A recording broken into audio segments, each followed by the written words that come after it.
Congressman Bryan Steil, Chair of the House Subcommittee on Digital Assets. Thank you very much for joining us here in Wyoming. Thanks for having me. Absolutely, and we're here at the Wyoming Blockchain Symposium. You're going to be participating in a panel with Democratic Representative Angie Craig of Minnesota, where you will be talking all about the Clarity Act, which essentially establishes a regulatory framework for crypto. Now, you're an original co-sponsor of the Clarity Act. You obviously believe in it, and you spoke on the House floor before the House voted yes on the Clarity Act. It now moves on to the Senate, and you said that the Clarity Act fosters innovation and it protects consumers. Why do you think, in a nutshell, it's so important for the Clarity Act to become law? The U.S. regulatory framework currently doesn't meet the moment. It's often based on rules that were drafted almost 100 years ago.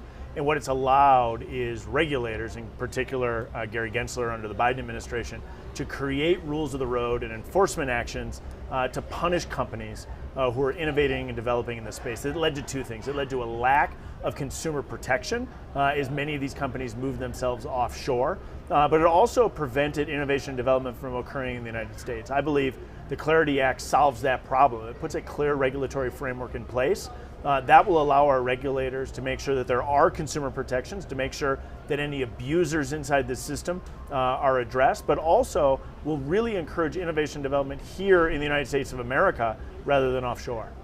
Do you think it's too late for the U.S. to catch up to other regions around the world, the EU, for example? We're seeing some regulatory advancements for crypto here in the U.S. now. The Genius Act stablecoin regulation bill is now law. Huge milestone. Many in the industry are calling it a watershed moment. But do you think it's too late for the U.S.? The U.S. in some regards is catching up. It was 4 bad years under the Biden administration with Gary Gensler at the helm of the Securities and Exchange Commission. But I'm of the belief that companies want to come to hire employees here in the United States. Why? Because the U.S. has the best regulatory framework globally.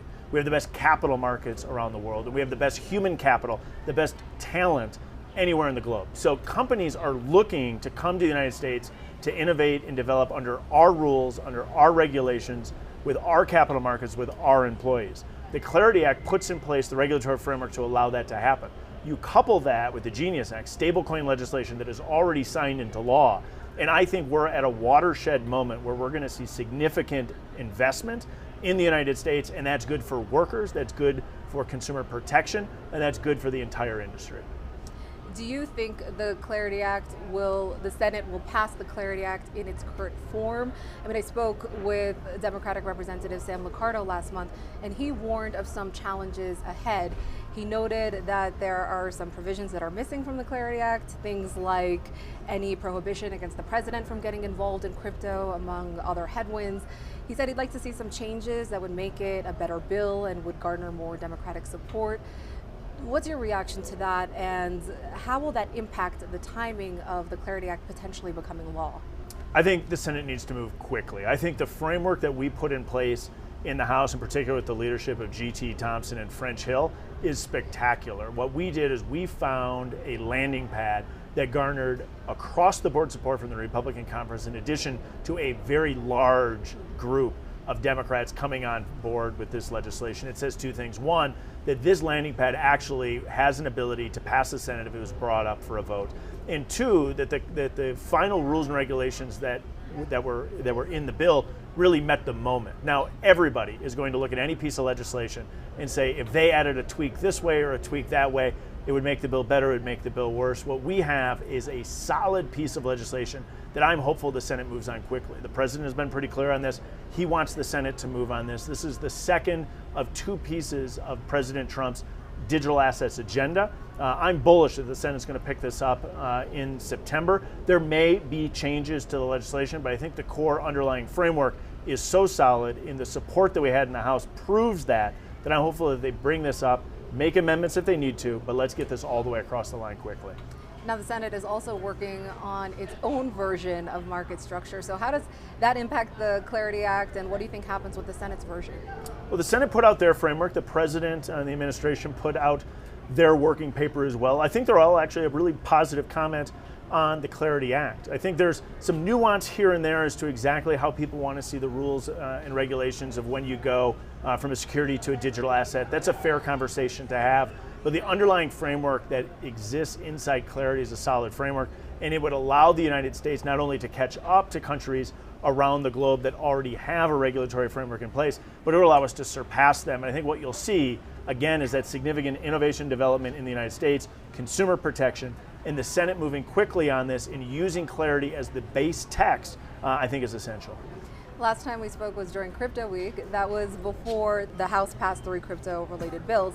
The Genius Act was signed into law. You mentioned at the time, and you mentioned it again here today, that you think we'll see significant investment in the stablecoin space in the US now that this is in fact law. At the time it wasn't law yet, but you said if it will become law, we'll see those developments.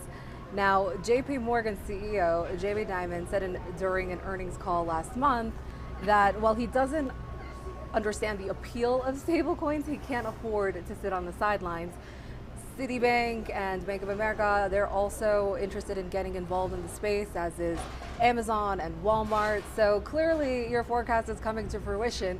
But what do you think has changed since the Genius Act became law here in the US? Well, I think 2 things. I think there's a recognition of how significant and big the market is for this, both domestically for improvements in the payment rails, creating additional efficiencies for businesses from banking to retail, but also an understanding of the global significance of this. We have seen stablecoin taking off before this legislation was even passed. I think this allows, in particular, regulated entities such as a US bank to enter the market. I think this is particularly important in the global South, where so many people don't have confidence in their national currency. You can envision a day laborer in Argentina or Zimbabwe who works their tail off through the end of the day and gets offered, would you like to be paid at the end of the day in US dollar-backed stablecoin under a US regulatory framework or in Argentinian pesos? And I think what we will see over time is more and more people choosing the option of a US dollar-backed stablecoin under a US regulatory framework. And that is particularly good for US dollar dominance and for the future sale of US treasuries at a period of time where we know our deficit and debt are only increasing. So last week we reported that a group of Wall Street advocates are hoping to roll back some of the Genius Act. In fact, the group of banking lobbyists wrote a letter to a bipartisan group of senators asking them to revise Section 16D of this stablecoin legislation. That provision says uninsured depository institutions that issue stablecoins, so those that are not protected by the FDIC, can offer some services across state lines, bypassing state licensing requirements, and then they're urging Congress to use market structure to help roll back that provision. So what do you think happens there, and do you think that's a viable concern? I think as you look inside the Clarity Act, we provided additional tweaks to the stablecoin legislation, Genius, that we think will strengthen and improve that legislation. Again, there's going to be tweaks to this legislation as we move forward. This is a completely novel area of legislation, which is what makes it intellectually so interesting for policymakers like myself and for the broader industry. And so this is going to be a live ball exercise, where we're going to have to make amendments, adjustments to legislation as we move forward to make sure we are protecting consumers and encouraging innovation in development in the United States. And so what we don't want to do is say, now that this legislation is passed, it's set in stone, no changes will ever be made. We don't want to say that. But what we want to say is that the core structure of the legislation that we put forward is going to unleash and unlock significant innovation here in the United States. And again, I think you'll see significant consumer protections that didn't exist until this legislation was passed. Are there any other crypto legislative priorities for you right now? Anything else you're thinking about other than, obviously market structure, a big focus for you, but anything other than that? The subcommittee I chair, one of the areas that I want to spend a lot of time on is oversight of the regulators themselves. And so after we go through this Chevron doctrine being overturned by the United States Supreme Court, it puts unique power back in the hands of Congress, rightly so. Well, then it's Congress's role and our role in the House of Representatives to oversee the rule-making process. This legislation requires a lot of rules to be written by the SEC, by the CFTC, and others, and now it's our opportunity to oversee that process, provide feedback and commentary as these rules are being written, such that they meet the legislative goals and intent that we set forward. So I spoke with Coinbase's Chief Legal Officer, Paul Graywall, and he mentioned that he would like to see legislation as it relates to crypto tax policy. Is that something that's on your radar? Absolutely. I actually think the current tax framework for crypto is poorly structured. And I think the best way to think about this is, when does the taxable event occur? Is it upon creation of the crypto asset, or is it upon the sale and a realization of the gain? I'm of a broad philosophical view in tax that you shouldn't be taxed until you realize a gain. And so I think we should tax this. Actually, if you were mining gold, upon receipt of the gold, you're not taxed. When you sell the gold, that miner would be taxed. We should have a similar framework in the crypto space. I think we could create a much more tax-forward legislative framework, and it's something that I am working on along with a number of my colleagues. And we're here in Wyoming. So Senator Cynthia Lummis of Wyoming actually introduced crypto tax legislation last month. Did you get a chance to look at it? What do you think about it? And what does that mean for your potential efforts? Yeah, and Senator Lummis has been spectacular in this space. She's incredibly knowledgeable in the crypto area. We're in her home state, beautiful here in August. Almost as nice as Wisconsin, but nothing is. But in a serious sense, we're all looking at the same issues to say, how do you put forward a regulatory framework from a tax standpoint to make sure that we are not putting a tax burden prior to a realization of gains? And so we're all looking at the same issue, trying to find that spot where we can garner significant, or the number of votes that are going to be needed to move this across the line. As we know, it's a narrowly divided House, a narrowly divided Senate, and to get anything done right now in Washington is far too difficult. But this is an area where I think we're going to see some consensus being built, with a goal for me of moving this forward in the not too distant future.